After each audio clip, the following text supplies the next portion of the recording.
کہ محترم مکرم عزت مآب عالی جناب اعجاز منجان صاحب MLA حویلی آپ پوری آن بان شان کے ساتھ تشریف رکھتے ہیں. میں اپنی طرف سے ارکان ادارہ کی طرف سے آپ کا استقبال کرتا ہوں, خوش آمدید کہتا ہوں. ماشاءاللہ پریس کی نمائندگی الطاف حسین شاہ صاحب. کیونکہ ٹھیک 1 بجے ہم نے نماز ظہر ادا کرنی ہے اور آپ کی اور ہماری یہ مشترک کہ الحمدللہ نماز کے بعد کی خطاب نایاب آپ اور ہم سب سننے کی سعادت حاصل کریں گے. یہ سامنے جو نورانی جماعت ہے ماشاءاللہ, میں آپ سے یہ ضرور گزارش کروں گا کہ جب اداروں کے اندر کریں اور پھر دیکھا کریں کہ دیکھیں اور قرآن کا اعجاز دیکھیں, وہی طالب علم جب ان علماء کی بلند آواز سے کہیں سبحان اللہ.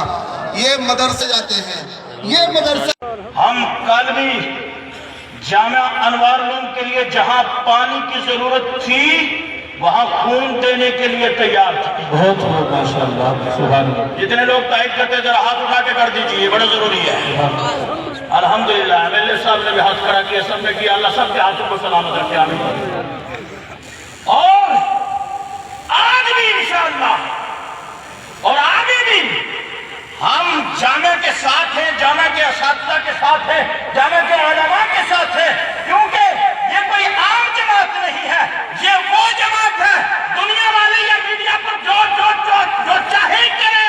الحمدللہ ہمارے لیے ہمارے نبی کا فرمان ایمان ہے, وہی حرف آخر ہے. میرے آقا نے ارشاد فرمایا العلماء ورثۃ الانبیاء, اللہ نے علماء کو انبیاء کا وارث بنایا.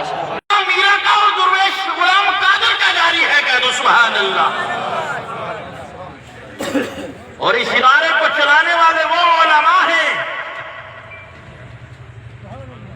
کہ جو صبح و شام ان اولیاء اللہ سے فیض حاصل کر رہے ہیں.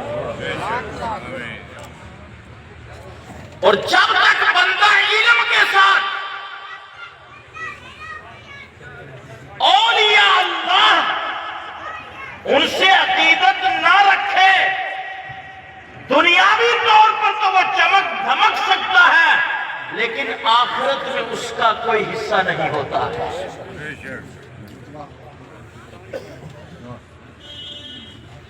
وہ انہوں نے فرمایا ہے کہ مجلس میں بیٹھ کر زوئے ظاہر ایک دن آپ بولے اسی ساریاں رمضان جان دیا, سائے عرش تے جائے کہ آپ یاسی اکی ویک کے خبر آن دیا.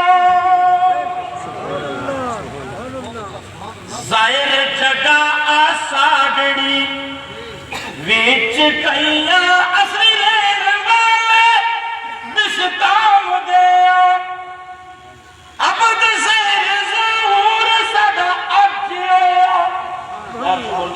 سبحان اللہ. عبد زیر ظہور صدا اجیا, اسی پیدا کئی اسے زمان دیا. کلمہ تجربہ پڑھ لیجیے لا الہ الا اللہ. وجہ سے گمراہ ہوں گے, کچھ تفریق کی وجہ سے گمراہ ہوں گے, کچھ حد سے بڑھ کر گمراہ ہوں گے, کچھ تنزلی کا شکار ہو کے گمراہ ہوں گے.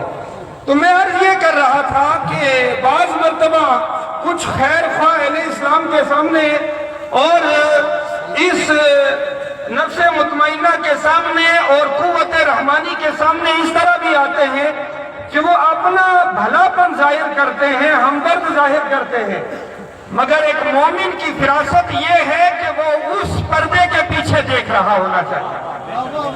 ہمیں اس کے خلوص پر شک نہیں ہے, خلوص ٹھیک ہے, مگر اس کے بعد والی تباہی پر اگر کوئی نظر لے جا سکتا ہے تو وہ وارث علوم نبویہ ہی لے جا سکتا ہے.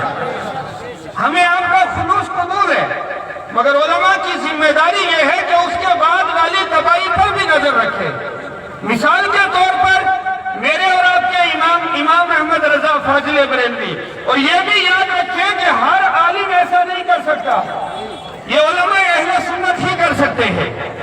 اس لیے کہ جب ہندوستان میں ایک چال چلی گئی اور چال یہ تھی کہ ہندوستان کو دارالحرب ڈکلیئر کیا جائے, یعنی دارالحرب وہ جگہ ہوتی ہے جہاں مسلمانوں کو قیام کرنے کی اجازت نہیں ہوتی, ہجرت کر جانا چاہیے. تو یہاں باقاعدہ